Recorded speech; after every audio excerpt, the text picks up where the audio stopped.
Raman sir है ना, दूल्हा बन रहे हैं बकरा। वो देख।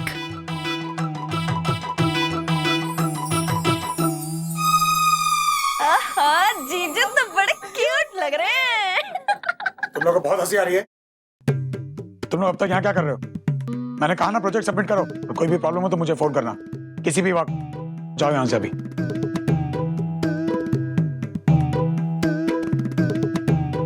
चलो रमन, सब लोग पूजा में तुम्हारा इंतजार कर रहे हैं, लग्नम शुरू करना है।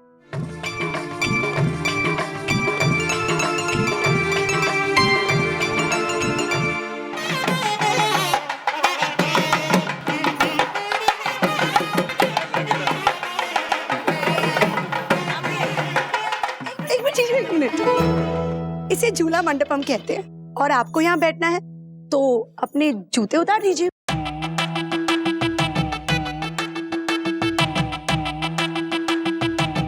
अरे एक मिनट, जूते वूते चोरी करने की जरूरत नहीं है। ये बरजादा की फिल्म नहीं चल रही, और वैसे भी I'm sure कि मेरे भाई और दोस्तों ने गाड़ी में एक और पैर रखी होगी।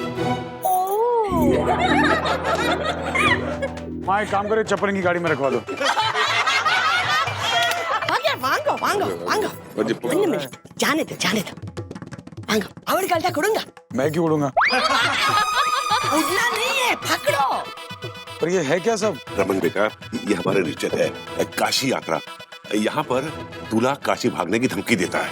अगर मुझे भागना है तो काशी क्यों भागूंगा, और अगर गया तो छाता क्यों ले जाऊं? बारिश थोड़ी हो रही है वहां पर। लड़का शादी छोड़ के काशी जाने की धमकी देता है, लड़के वाले कहते हैं जाओ, लड़की वाले उसको रोकते हैं, क्योंकि अगर लड़का चला गया तो शादी नहीं हो सकती, पर अगर वो रुका तो उसको पत्नी प्राप्त होगी। फिर तो भागना ही बनता है। सच्ची का नहीं भागना है रमन, थोड़ा सा नाटक करना, ड्रामा कुंजम। पर फिर भी एक मौका तो मिलता है ना भागने का। यानी कि जिसे लड़की नसीब नहीं होती उसके नसीब में काशी होता है, और आप ये मौका खुद मुझे दे रहे हैं। कभी सोचा है आपने कि अगर सचमुच आपकी बेटी को छोड़ के भाग गया तो क्या होगा? रमन पुत्र, छेड़खानी बंद कर और छोटी जी गाल है पूरी कर ले। अरे हाँ भाई, मैंने भी सुना है, वो फिल्मों में कहते हैं ना फिर लड़के वाले कि भाग जा भाई, बचा ले खुद को। अरे बस करो, फिल्म रोमी दरा। मैं क्या कह रहा हूँ तुझे? समझते नहीं, हर बात में फिल्म लगा रखा है। हटेंगे आप एक मिनट जरा। आइए फैमिली करो।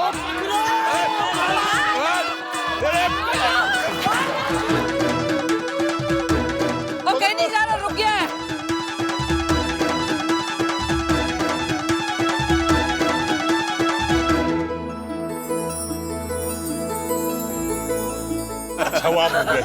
भाग जाते तो अच्छा होता।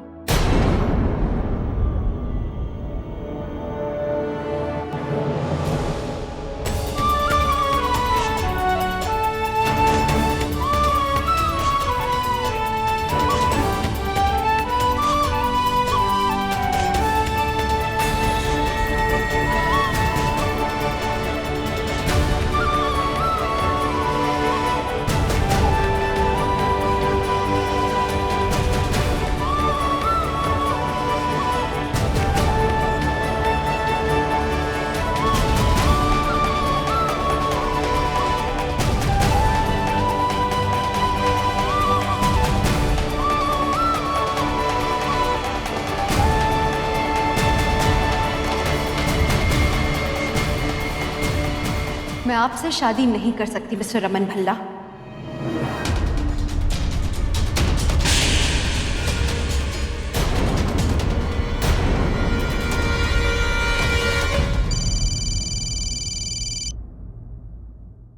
हेलो, हाँ ठीक है। इशिता, अम्मा आई है रूही को लेकर। वो तुम्हारी शादी अटेंड करना चाहती थी। मीका, हाँ कब? प्लीज तुम रूही को लेकर आओगी? ठीक, मैं लेके आती हूँ। पापा, इस आदमी ने हमसे झूठ बोला है। इसने अपनी जिंदगी का एक बहुत बड़ा सच हमसे छुपाया। रमन भल्ला का एक 11 साल का बेटा है, आदित्य। जो इस वक्त देहरादून के एक हॉस्टल में पढ़ता है। और अप्पा, ये इंसान कहलाने लायक नहीं है। He is a monster.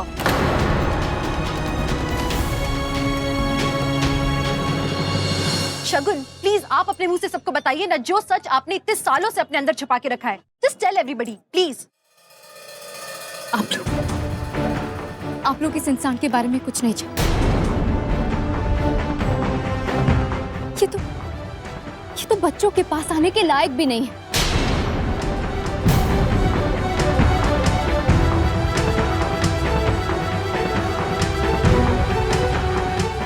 जब मेरा बेटा आदि 8 साल का था, रमन ने उसे इतना मारा था कि उसका चेहरा नीला पड़ गया था।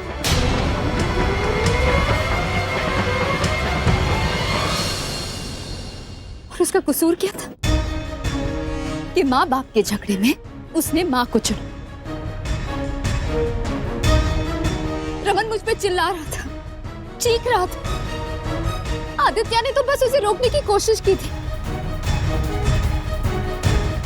उसका वो हाल किया कि हमें उसे हॉस्पिटल ले जाना पड़ा।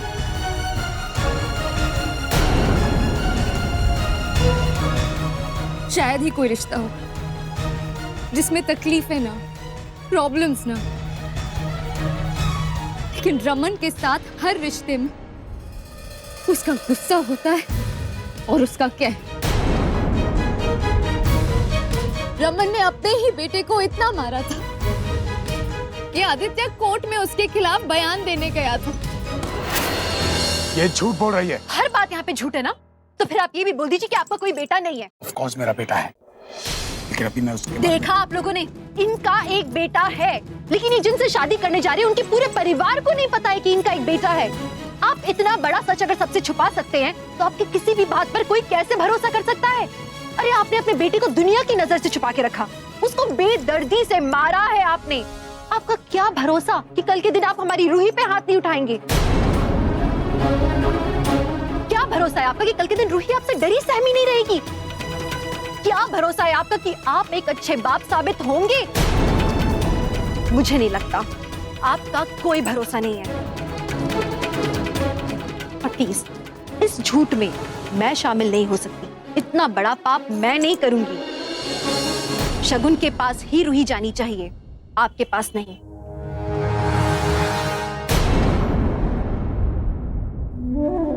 मैं आप सबसे माफी मांगना चाहती हूँ। ये सब मेरी वजह से हुआ। लेकिन रमन के बारे में ये सच सामने आना ही था। मुझे माफ कर दो। तुम्हारी शादी के दिन में नहीं शगुन, आपको माफी मांगने की जरूरत ही नहीं है। एक इंसान जो बच्चों और औरतों पर हाथ उठाता है वो किसी भी रिश्ते के लायक नहीं होता। उस इंसान से मैं रिश्ता रखना ही नहीं चाहती हूँ। I don't want to marry him. I swear to God, Shagun. Please इस वक्त शांत हो जाइए, वरना और बड़ी प्रॉब्लम में फंस जाएंगे आप। प्लीज। तो आप सबने मेरा फैसला सुना है ना, मैं ये शादी नहीं करूंगी। पापा, इशिता आंटी।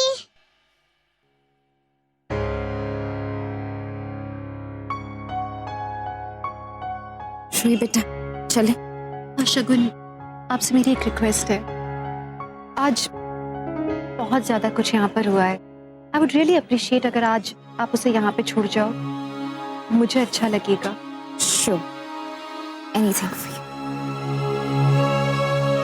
बेटा, आप इशिता आंटी के साथ रुको। जा, चली जा यहाँ से, दफा हो जा। फसाद की जड़ जब भी आती है हमारी जिंदगी में कोई ना कोई तूफान खड़ा करके चली जाती है। कोशिश जी, चुप रहो, रूही के सामने संभालो अपने आप को। चलो सब लोग। अपा, मुझे आपसे कुछ बात करनी है। What? लेकिन इशिता, अभी तो तुमने कहा था कि अपा, I am very sure about my decision. उस समय मुझे शगुन को वहां से हटाना था, इसीलिए मैंने सबके सामने कह दिया कि मैं ये शादी नहीं करना चाहती। लेकिन नहीं, मेरे लिए ये शादी करना बहुत जरूरी है। ये जानते हुए भी कि रमन किस तरह का इंसान है, I'll have to get married to him. सिर्फ रूही के खातिर, क्योंकि रूही को सेफ रखने का एक यही तरीका है। और रहा सवाल रमन के गुस्से का, I'll have to deal with it. मैं उसे रूही की तरफ एक उंगली भी नहीं उठाने दूंगी, कभी भी। रमन, I hate him अप्पा। मैं बहुत नफरत करती हूँ उस इंसान से। I cannot stand him. लेकिन ये शादी मुझे किसी भी कीमत पे करनी होगी। ईशु, बेटा नफरत की जिंदगी जीना बहुत मुश्किल होता है, और तुम्हारा अप्पा होने के नाते मैं जानबूझकर तुम्हें इस रिश्ते से नहीं जुड़ने दूंगा। बेटा तुम ये कदम क्यों उठा रही हो? क्योंकि अप्पा उस नफरत से ज्यादा बड़ी है रूही के लिए मोहब्बत। मैं ये रिश्ता रूही से जोड़ने जा रही हूँ, रमन से नहीं। और मुझे आज जाके पता चला है कि उसे सच में मेरी बहुत जरूरत है, और मैं ये शादी करूंगी। रूही और रमन के बीच में मैं हमेशा खड़ी रहूंगी, एक ढाल बनकर। कैसे भूल सकता हूँ? 4 साल पहले मेरे बेटे को अपने पास रखने के लिए उसने कोर्ट में मुझे पूरा पाप साबित कर दिया, और आज उसने फिर वही हरकत की। जिस बेटे का जिक्र इतने सालों में नहीं हुआ, मैंने कभी सोचा नहीं था उसका नाम इस तरह से सामने आएगा। सच तो सामने ही है, हम सब जानते हैं। इसीलिए आज तक हमने उस बच्चे का नाम तक नहीं लिया, क्योंकि हम नहीं चाहते थे कि शगुन ने आज तक हजारों झूठ बोले, आज एक और सही, लेकिन मैं उस दिन को याद नहीं करना चाहता। हर किसने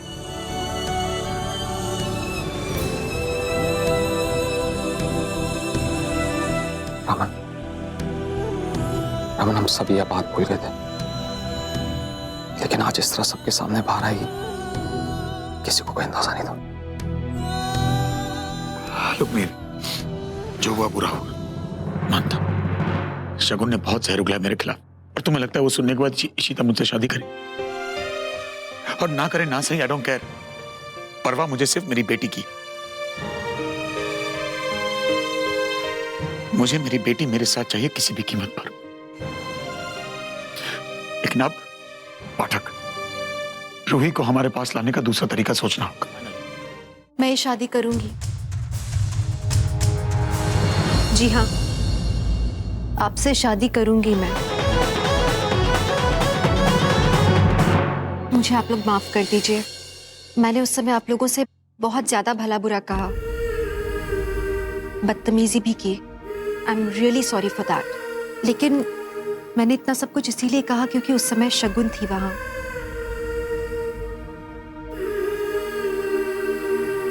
और वो पूरी तैयारी से आई थी, किसी ना किसी तरह से वो कोई ना कोई चाल चल के इस शादी को रुकवाने की पूरी कोशिश करती, जो मैं नहीं चाहती थी। इसलिए उस समय मुझे जो ठीक लगा मैंने वो किया।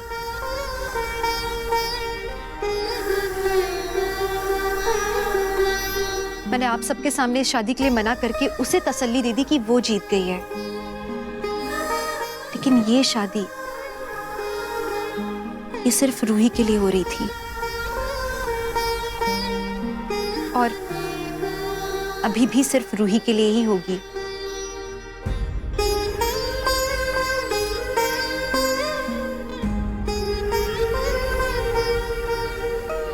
लेकिन हाँ, आदित्य, उसके बारे में जान के मुझे बहुत ज्यादा हैरानी हुई है, क्योंकि कोई इतनी बड़ी बात शादी से पहले किसी से कैसे छुपा सकता है।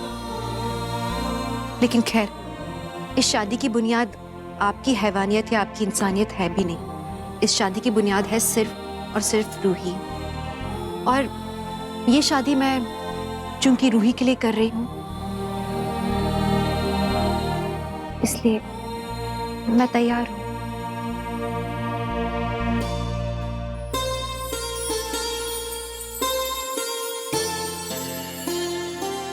असल में ये शादी कर रही हूँ रूही को तुमसे बचाने के लिए। आज के बाद कोई रूही को तकलीफ नहीं देगा, कोई नहीं। हाय रब्बा, तो इसका मतलब है कि शादी हो रही है। और जीत के आ गया, बल्ले बल्ले बल्ले बल्ले बल्ले बल्ले। चलो चलो, मुहूर्त का टाइम बीत रहा है। चलो चलो चलो, शादी हो रही है। बल्ले बल्ले। जीत के आया। चलो मुझे चलो जी। बाद में